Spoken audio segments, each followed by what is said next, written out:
What's up, comic book fans, and welcome to Comics Icons. Now, JJ, what they call me, and today we got the fourth and final issue of this new Sentry miniseries. And if you guys need to get caught up with how we got to this point, then I'll leave a card at the top of the screen, as well as a link at the end of the video to the Sentry playlist. But when we last left off, we were down to our last two people with the powers of the Sentry, and the psychotic Ryan attacking Mallory and Jessica Jones. So if you guys are ready to find out how this battle of Sentries ends and which one becomes the new Sentry, then you guys know what time it is. Let's get it. So we picked this issue up right after the last one ended, and Ryan Topper has now approached Mallory. But Jessica Jones tells Ryan that she and Misty have actually been looking for him. And remember, at this point, none of these guys have a clue of just how crazy Ryan is. And I do mean crazy. But Jessica asks if either one of these Sentry-powered people know where the rest of them are, because there should be 6 of them. But just then, Misty Knight calls Jessica and lets her know that Denise's home was hit with an explosion, and now there's no trace of her. And just as Jessica notifies Misty that she's with Mallory and Ryan right now, we see the spirit or essence, not totally sure what to call her, but she whispers in Ryan's ear that they're gonna find out that he's a murderer. And then he instantly flips out and he cold cocks Jessica right in the face, sending her miles away. Sheesh, that boy crazy. And as Mallory tries to tell him that Jessica was here to help, he tells her that all she and her friends want to do is keep them in check. So now Mallory is realizing just how crazy this kid is and tells him that he sounds insane. But he calls her a naive child, and he can see now that she's going to be a problem. And then he straight fires a blast at her that she's quickly able to dodge. But the blast hits a nearby building, and now all Mallory can think of is the innocent people in there, while Ryan's crazy ass is blaming her for dodging it. So Mallory, she swoops in to save the people, and Ryan just eye lasers her right in the back. And then once again, blames Mallory for causing more problems. But lucky for Mallory, Jessica's back, and now she's pissed. And she puts Ryan in a headlock, threatening to take him in. But come on, y'all. You already know she can't do anything against the power of the Sentry. And of course, Ryan just flips her off of him and sends her flying once again. But this time Mallory chases her down and catches her. Then Jessica comes with the idea to lure him out to the Rockies so he can't hurt any more people. But he grabs both ladies and slams them into the ground, telling them that they're going to settle this right here. And man, y'all, I'm assuming y'all hate this guy just as much as I do. He's completely nuts. But Mallory lets him know that this is not what the real Sentry would do. And there were times when he was influenced by the Void.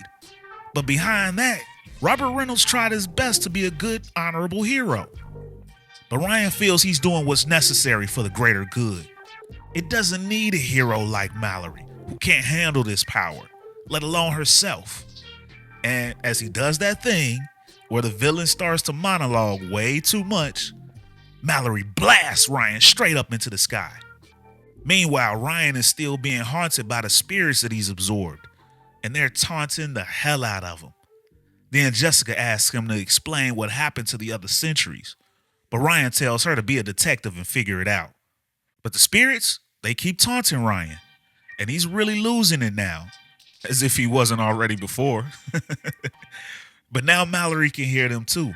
And although Ryan doesn't want her in his head, she tells him that she's not trying, but something's pulling her in. And now Mallory can see them all, that there were others just like them. And she can even see how Ryan wiped out each and every one of these guys. And now Mallory fully knows who she's dealing with. And she calls him a serial killing egomaniac. And now Jessica understands why Clea Strange wasn't able to track down the rest. But Ryan reiterates that there can only be one Sentry after Robert Reynolds, and the rest of them couldn't hold a candle to the original, which is him. And then he eye lasers Mallory right into another building. Then Jessica straight up hauls off on him. But She's pretty useless in this particular fight, although she's giving it her all, and at least she's giving Mallory some temporary relief. Very temporary. And then Ryan punches her straight through a building too. And once again, as Mallory is trying to save the people that were in the building that she just crashed through, Ryan comes after her. But this time she's had enough and is ready for him, and she pushes him away so that he can't keep causing collateral damage. Meanwhile, the voices in Ryan's head are now calling for Mallory again. Then Misty Knight shows up, and Jessica lets her know that Ryan is the problem, and they need to take him down, which Misty kind of already figured out on the way there. But then we see that Ryan now has Mallory, and he's about to hit her with his finishing move. But Mallory then calls on the voices in his head, and they tell her to come join them for a little meeting. So they pull her inside of Ryan's head, while freezing them both in time physically. And they tell her that in there, minutes feel like days. But as a mutant, Farhad knows a little something about resurrecting, and he tells Mallory to channel their experiences. And now Mallory, she's impressed because she had no idea the magnitude of the Sentry's powers. And Misty and Jessica can now see that something is happening as a bright light starts to engulf Ryan and Mallory. And now she's done it. Mallory was able to pull the other spirits out of Ryan's head. And now these guys got some massive upgrades. Although it's kind of funny how everybody came out looking ripped with abs except Rosalinda. But Ryan, he doesn't care. He feels he's still more powerful than all of them combined. And for a second, he's kind of right. And he's able to repel all of these guys with an eye blast. But then they all combine and they blast him. But again, he's able to repel them away. But this time, once again, he causes more collateral damage. But the other sentries are able to save all of the people with their powers and get them out of danger. And this is a nice change for Farhad, because if you remember back in issue 1, people had gave him a really hard time with him being a mutant. So he's kind of enjoying this moment. And now they all focus their attention back on Ryan, and they're ready for a fight. Especially Mallory, who recalls back to when Ryan visited her on the moon, as she tells him, "When you visited me on the moon, you seemed to have it all figured out. For these last few days, I thought that I was the wrong person to have these powers. I know I might mess up at times as I try to navigate these powers with cerebral palsy, but that won't stop me from trying my best. This whole time, you've been the one not cut out for this." And the collective sentries began blasting Ryan once again. And now it's time for them to take back what Ryan stole from them. Matter of fact, they want all of it. And they begin to take back all of his power. And then unfortunately for these guys, they begin to fade away as their physical bodies truly are dead. And as they disappear, they let Mallory know that it's all hers now. And now Mallory is all alone. But now she also has all the power. Then we switch back to Ryan, who's now powerless and feeling sorry for himself. But I'm sure nobody feels sorry for this clown. But the ACD show up and they place Ryan under arrest. But then Mallory comes to Jessica and tells her that she'd like to turn herself in too. She's destroyed people's homes, and even if it was an accident, she feels that she needs to be held accountable. So Misty tells her to just start off with a power inhibitor, so it'll give her some relief until she can get a handle on things. Then tells Mallory that she did a great job, and then Jessica lets her know that they'll work through this. Then as Mallory boards into the ACD chopper, her parents pull up, and they saw her fight on the news and they were relieved that she's still alive. They were devastated thinking that she was dead, but now they're wondering why she's being arrested. But Misty Knight assures them that they're just making sure to get Mallory the help that she needs to figure out her powers, since they're so volatile. So then we see Ryan get hauled off to the raft, but Mallory, she goes to the ACD. Then we see her back in her wheelchair and with her friend and old roommate Clara, who's now living in Newark. And even though it's about an hour into the city, she at least gets to work remotely most of the week. But she misses having Clara as her roommate. But then these two are approached by Misty Knight, who admits to them that when she was assigned this Sentry-related case, she was kind of shook because the Sentry is so powerful. But she takes this moment to apologize to them for how she acted. Then she tells Mallory that she understands how hard it is to do this job with a disability. And that's why Misty is assigned herself to be Mallory's new trainer.